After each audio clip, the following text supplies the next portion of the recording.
I had my thyroid removed 4 years ago. There was a 2-year issue just trying to get it out. I had also been eating keto for over almost 30 years. Also doing hormone replacement, so with Hashimoto's disease. So my body was just very out of balance. I always like to say that I felt like my body was running on a battery and it was the wrong battery. And so lots of just side effects, sluggishness, everything. And then when it came to the keto, through a little bit of research for my personal situation, it wasn't exactly what I thought I needed. But I also was getting to the point nutrition wise where I would always say, like, I would be eating and it wasn't what I wanted. It wasn't what my body felt like it wanted. But having been in that lane for so long, I really just couldn't figure out where to go next. And then also just having all the chatter in my head of what I should or shouldn't be doing. So I finally decided I just needed to surrender it after trying to get off keto a little bit on my own, but just really kind of running blind. I did some research on nutritionalists and then reached out to you and did a short phone call and already realized that that was the direction I needed to take, and understand what my body needs for my health reasons, what my body needs nutrition wise for working out. I work out 45 minutes to an hour a day, but then also just mentally getting rid of this signal I constantly have of that's not what I want. In other words, it wasn't fulfilling, and just how to navigate those three things. And as I like to say, I'm older and get all those other messages out of my head at the same time. I think I certainly definitely had periods where it wasn't even what I would call emotional eating. I think it was what I would just call, like I said, I felt like I was sifting through the food to get what I wanted. So then I would eat more than I needed to eat because I just didn't feel satisfied. And it was like a switch in my brain. When I didn't feel satisfied, I could eat a whole lot of food at once. So that would kick in. And then there were also times where I would be so frustrated with the strict regimen of trying to stay under 20 grams of carbohydrates a day with keto, where I'd get to the point where I'd be home or we'd be out and there was really nothing menu choice to eat. And I would get in that mode that I think a lot of women get. You're like, oh, just forget it. I'll start tomorrow. And then I would make a really poor food choice. So I almost call it more frustrational eating instead of emotional eating. I was never really one to go like, oh, well, this will be a treat, but it was just more of like, oh, I'll just, it was more frustrated eating to try to sift through and get what I really wanted.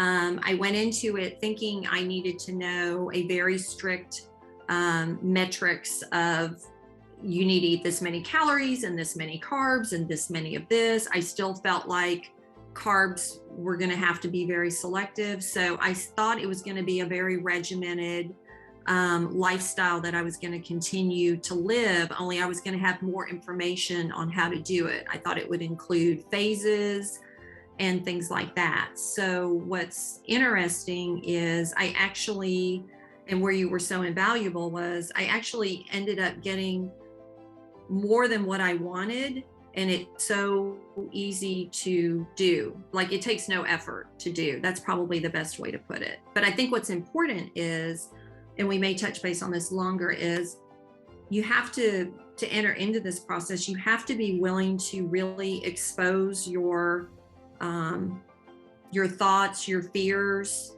anything that's self-destructive, anything that you've done in the past to sabotage your success, any of the little noises in your head. And you need to be sure that you're with somebody that, especially in the very early phases, listens to it, validates it, for lack of a better term. And so that you know that you can then, you have to be willing to surrender this process over to somebody. So I felt like you were very in tune with all the different things I had flowing through. Also, the fact that I needed to get my health back balanced again with the Hashimoto's and everything. So that was a big part of it too. So you have to be really willing to be very honest and open And I think from that, again, where I thought I knew what I needed, it really helped you understand. And I didn't even recognize there was a lot of noise in my head that I never really thought we had to address. And that was a big part of our process. For me, the whole process was super easy. In the beginning, anytime there was a fear or a hesitation on something, I made a point to quickly point it out. And then on other things, I just mentally had to say to myself, like, I just need to trust this process.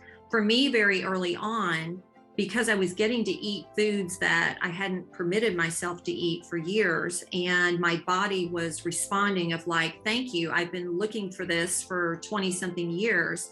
I mentally felt more alert. I felt full. I felt like I had a lot of energy. And there's just something very mentally a part of it, that's self-care, that I've never really touched base on, that you made me focus on. But it's really a great reward, a big hug for yourself to take the time to eat this nutritious food, and how amazing you feel better about it. So that was really important to me early on in the process. And then for me, I immediately felt better within a couple of days. And then very quickly, my body changed as well. So for me, following your advice, purging any old noise in my head, not thinking that I can do things differently, being honest with you of my mental headspace, it made me not want to do anything differently, because it's just been so rewarding. And then clearing out some of the noise. And I think one thing early on that was really helpful was I had a really tough workout one day. So my first headspace was like, oh, I need to make extra because I just worked out really hard and I'm going to be hungry.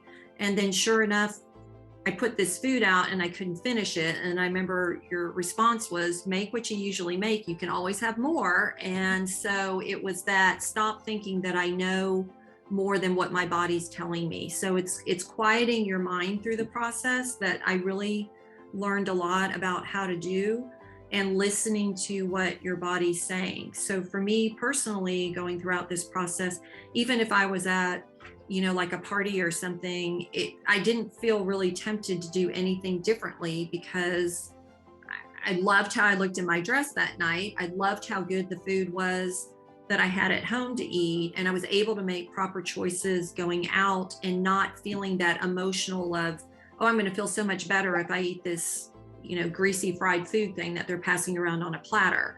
You really get in that headspace where you're like, there's just not one positive thing that's going to come out of that. And that's a really a big part of this process that I think I didn't even realize we would touch base on. But it's like you said, it's so crucial for going forward. You've got to be in that mental headspace, and you've got to reward yourself with doing the work, which really isn't that much work. It's really doing the listening to let yourself be in that headspace. I think especially with women, it sounds hard, but it's really hard to get a support group that's really rooting for you. You'll have the one like, oh, just have that extra drink. Come on, take a bite of this. So I think we try to manage it ourselves. And I think you end up like me, like I overread, I over supplemented, I over everything, and I was absolutely miserable. So I think the first thing to do is you really have nothing to lose by just having that initial phone call and hearing a different perspective. And quite honestly, I use the word mental bandwidth a lot.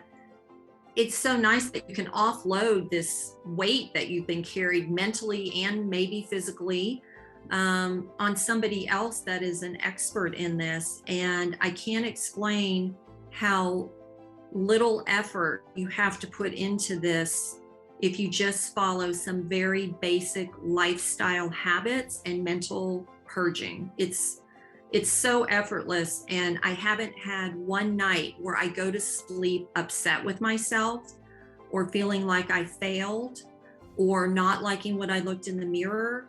And I've not had to say like, okay, I'll get back on track tomorrow. I've not had to do that. But this is a process where you don't even get off track. Maybe you eat a little more, but you know how to adjust the next day. So, I mean, it's such a way of life. It's not a diet. It's just such an intuitive part of you. So the time I have spent not thinking about this, I can promise you, you'd have the same results. You just need to take that initial first step and stop trying to do it yourself.